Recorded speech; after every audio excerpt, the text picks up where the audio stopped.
Given the painful history of India's association with the OIC, this announcement was nothing short of a bombshell.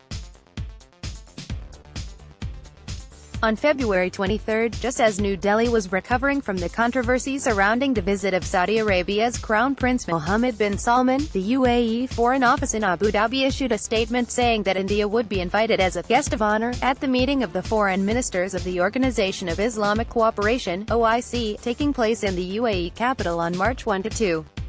The UAE statement explained that the invitation was in response to India's great global political stature as well as its time-honored and deeply rooted cultural and historical legacy, and its important Islamic component.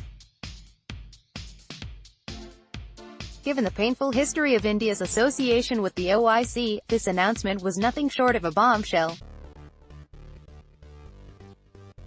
50 years ago, in September 1969, at Rabat, India suffered a deep humiliation when, though formally invited, its official delegation to the first summit of this Islamic grouping was unceremoniously evicted from the meeting at the insistence of then Pakistani leader Gen. Yahya Khan. This meeting of 24 Muslim countries had been convened by Moroccan ruler King Hassan to protest against the arson attack on the Al-Aqsa Mosque in Jerusalem in August. While condemning the attack, the conference also spoke of the gathering as reflecting the collective voice of the Muslim world, and committed the leaders to safeguard and protect the interests of the global Muslim community. The first meeting of Islamic foreign ministers was held in Jeddah in March 1970 and the OIC was formally launched in 1972.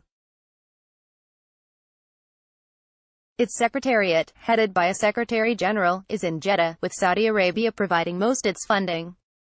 The kingdom maintains tight control over the functioning of the body. Traditionally, the Assistant Secretary-General for Political Affairs has been a Saudi, but since 2014 the two successive Secretaries-General have been Saudi as well.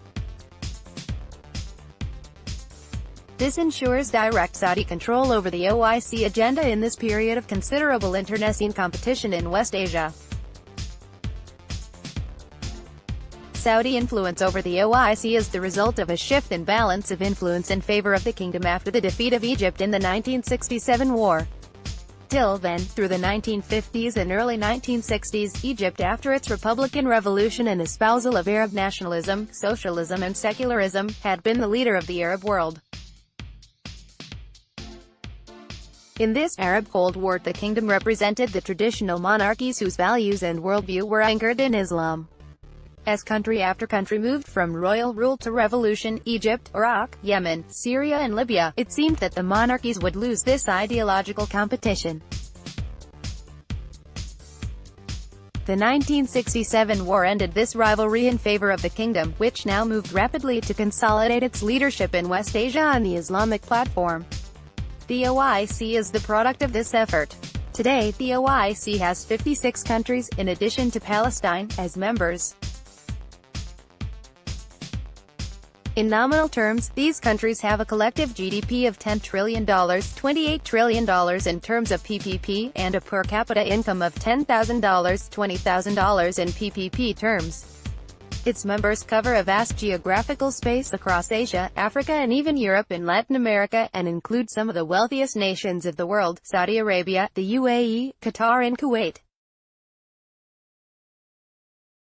But in 50 years the OIC has acquired neither the standing nor the credibility that its membership and resources would warrant.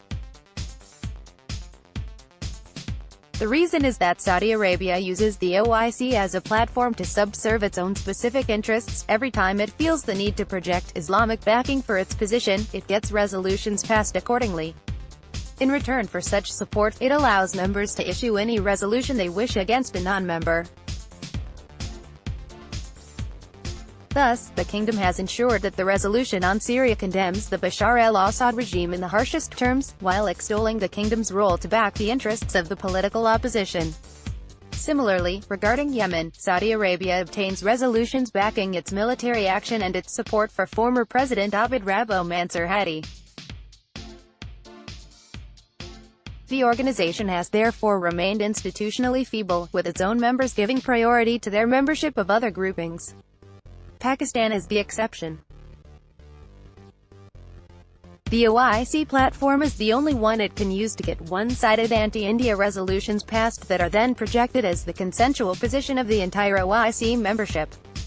The anti-India resolutions cover the Pakistani agenda on the Kashmir issue, ties with India and the abuses heaped on India's Muslim community. These resolutions began with the Foreign Ministers' Conference in Cairo in 1990, coinciding with the commencement of the Pakistan-sponsored jihad in Kashmir. They became longer and more abusive through the 1990s, particularly after the destruction of the Babri Masjid. During this period, Indian envoys were assured by member countries that the resolutions did not reflect national positions and, in keeping with OIC procedure, they were generally passed without discussion or debate. We were consistently asked to ignore them. This finally resonated with External Affairs Minister Jaswant Singh, who in 2001 directed that they be ignored since they are not worth the paper they are written on. Thus, the invitation to India to be the guest of honor at the Abu Dhabi conference is essentially the correction of a historic wrong and brings India into the mainstream of this Islamic organization, where it has a natural place.